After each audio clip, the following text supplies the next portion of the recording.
আসসালামু আলাইকুম, welcome to my business voice. আজকে প্রায় অনেক দিন পরে আমি ভিডিও বানাচ্ছি। আমি প্রাইমারি পরীক্ষা দিতে আমার গ্রামের বাড়িতে গেছিলাম, আর ওখান থেকে এসে আর পড়ালেখা তেমন একটা করা হয় নাই, এই কারণে ভিডিও বানানো হয় নাই। ওখান থেকে পরীক্ষা দিয়ে আমি আর আমার দুই বোন চলে আসছি। আমার আব্বু আম্মু এখনও বাড়িতেই রয়ে গেছে। তো যেহেতু আম্মু বাড়িতে চট্টগ্রামে এসে আবার স্কুলে অ্যাবসেন্ট ছিল, ওখানে জয়েন করলাম। বাচ্চাদেরকে পড়াই নেই, ওদেরকে পড়ানো শুরু করলাম, প্লাস ঘরে রান্নাবান্নাও করতে হয়েছে। তো আমি টাইম ম্যানেজ করতে পারিনি, যে কারণে 50তম বিসিএস পরীক্ষাটা আমার দেওয়ার তো একদম ইচ্ছাই ছিল না। আমি ভাবছি দিব না, যে কারণে পরীক্ষার আগের দিনও আমি কিছু পড়ি নেই। নর্মালি আমি এটা করি না, অন্তত পরীক্ষার আগে হইলেও, পরীক্ষার 1 মাস আগে, 1 সপ্তাহ আগে হইলেও পড়ালেখা করি, কিন্তু এবার করা হয়নি। দেওয়ার ইচ্ছা ছিল না, তাও আমি 50তম বিসিএস পরীক্ষাটা দিয়ে আসছি। মোটামুটি পরীক্ষার প্রশ্ন কঠিন হয়েছে, কিন্তু পরীক্ষায় একটা গ্যাপ ছিল পড়াশোনায়, যে কারণে অনেক জানা প্রশ্নের মধ্যে আমার কনফিউশন কাজ করতেছিল। আর প্রাইমারিতে আমার আসেনি, আমার সেই সামনের মেয়েটার আসছে। যাই হোক, আমি এটা নিয়ে অনেক দিন মন খারাপ করে বসেছিলাম। এখন একটা জবের কারণে আমার বাকি যে সামনে প্রধান শিক্ষক, তারপরে এনটিআরসি এরও সার্কুলার দেবে ফেব্রুয়ারিতে, ওইগুলো আমি হাতছাড়া করতে চাচ্ছিলাম না। আর আমি 7ম গণবিজ্ঞপ্তিতে অ্যাপ্লাই করছিলাম এনটিআরসি থেকে, আমার সেম স্কুলে আসছে যেখানে যে আমার জব করা সম্ভব না, যে কারণে মনটা অনেক খারাপ হয়ে গেছিলো। আমি আমার বাসার পাশে একটা স্কুল টার্গেটে রাখছিলাম, কিন্তু এই কারণেও আমার অনেক মন খারাপ ছিল। বুধবার আমি এনটিআরসি এর ওই সিলেকশনের মেসেজটা পাইছি। তো এরপর আমি অনেক আপসেট ছিলাম, ভাবছি যে বিসিএস পরীক্ষাটা দিতে যাব না, তাও কীভাবে যেন পরীক্ষার আগের দিন ডিসাইড করলাম তোর কী হবে, যাই দেখা যাবে, যা হোক। তো সামনে প্রাইমারি প্রধান শিক্ষক নিয়োগ পরীক্ষা, আর ফেব্রুয়ারিতে যেহেতু সার্কুলার দিবে বলা আছে এনটিআরসি এর, তো এনটিআরসি এর দোনোটা স্কুল পর্যায়ে আর কলেজ পর্যায়ের টার্গেট রেখে আমি পড়া শুরু করব ঠিক করছি। তো 30 তারিখ এক্সাম দিয়ে ওই দিনে আর পড়তে বসা হয়নি। পরের দিন আমি বসবো করে একটা প্ল্যান রেডি করলাম। আমি অনেক চিন্তা ভাবনা করছি যে কীভাবে পড়বো, একটা সাবজেক্ট নিয়ে 2-3 দিন করে শেষ করব কিনা, বা কয়েকটা সাবজেক্ট একদিনে পড়বো কিনা।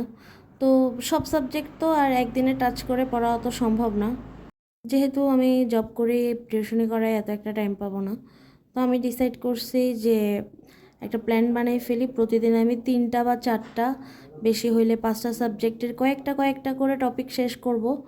তো এই কারণে আমি ভাবছিলাম একসাথে 1 মাসের পড়ার প্ল্যানই রেডি করব, কিন্তু এত একটা সময় পাইনি, তো 15 দিনের মতো রেডি করলাম। আশা করি রোজার আগ পর্যন্ত এটাতে চলে যাবে।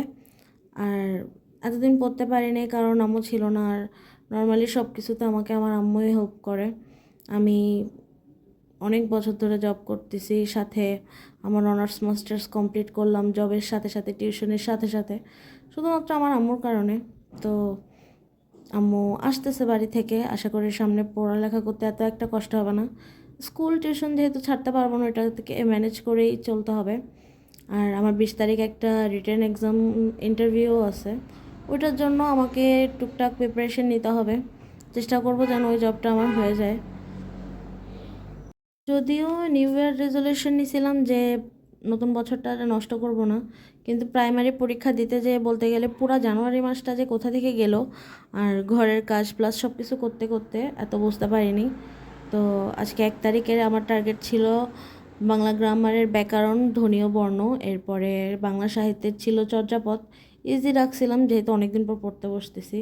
এবার আমি ভাবছি ইংলিশটা পড়বো, কারণ প্রাইমারি পরীক্ষা দিতে যে আমার ইংলিশ পড়তে ভালো লাগছিল। আমি মনে হচ্ছে যে না, ইংলিশ এত কঠিন না, আমি খামোখা ইংলিশ নিয়ে এত টেনশন করি। তো এই তো ইংলিশ গ্রামারের ছিল সেন্টেন্স স্ট্রাকচার। আমি মিরাকলের বইটা থেকে দেখতেছি প্রথমে ওইটাই টপিক, তো ওইটাই পড়লাম। আর বাংলাদেশ অ্যাফেয়ার থেকে রাখছিলাম প্রাচীন জনপদ, প্রাচীন যুগ, আর হচ্ছে পরিব্রাজকগণ।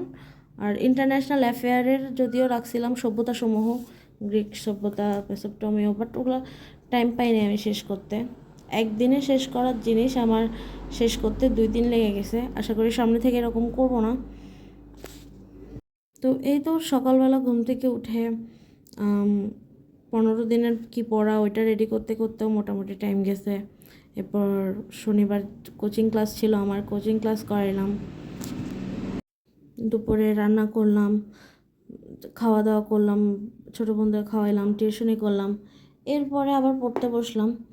তো এই তো একদিনেরটা 2 দিনে শেষ করছি, 1 তারিখ 2 তারিখ দোনোটা গেছে আমার।